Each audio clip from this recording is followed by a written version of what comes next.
in the service of the people of Asqalan, the people of Al-Quds, the people of Gaza, people of Palestine. Say Ameen. Ameen, Ameen, Ameen. Right, my beautiful brothers and my noble sisters, I want to remind ourselves a little bit of what our brothers and sisters have been going on. And you know what? There is so much that has happened. We have forgotten the names, we have forgotten the stories from October and November and December and January. And we see, because it's always new, there's just every day, it is so hard to keep up. But they're saying, the numbers that they're saying, which I don't believe, 45,000 people murdered. It's been on that number for how long? And yet the bombs are raining down. But they are now incinerating our brothers and sisters. So there is nothing left but skulls and skeletons. So they can't be counted because we don't know. Some of the actual estimates are much closer to 200,000 people that have been murdered. Half of them, children, babies. You saw what happened in Deir al-Bala. A'udhu billah. May Allah forgive us. May Allah forgive us. We saw, do you remember when we heard the stories of people being bulldozed in their tents? And I will be careful because I know we have children present and some young children. I don't want to get too graphic. There are some things that I have to say, but I will be careful. But we saw people who were bulldozed in their tents. We saw pregnant women that were shot and then run over with a bulldozer.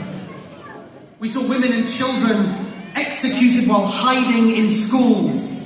You've seen bodies on roads that have been left to rot. Thousands of children have lost legs and arms. Without anaesthetic, they've been amputated without anaesthetic. We've heard of stories of organs being harvested from bodies that have been left. Over 500 doctors and nurses have been killed. Some of them shot at point-blank range. Millions of dollars stolen from their banks. And now, by middle of July, over half the children of Gaza are at serious risk of death by starvation.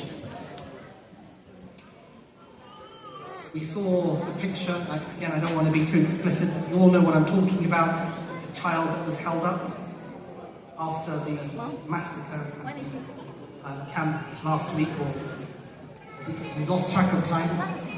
Of course this child did not have a head. This child has a name. His name is Ahmed. His brother,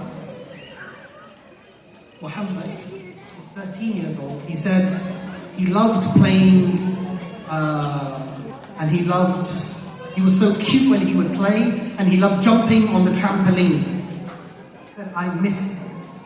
I miss him.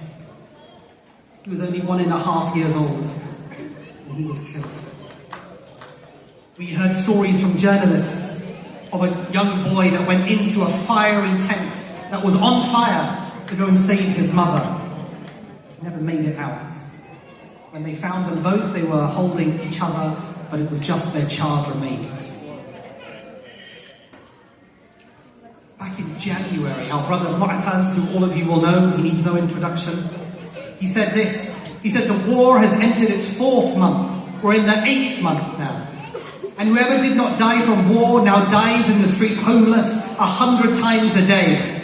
The numbers of martyrs and missing persons has exceeded 30,000 at that time in January. And the massacres continue. They do not stop. And the world is as it is, just watching. Life here is the worst. It's filled with injustice, it's filled with oppression. These are their words.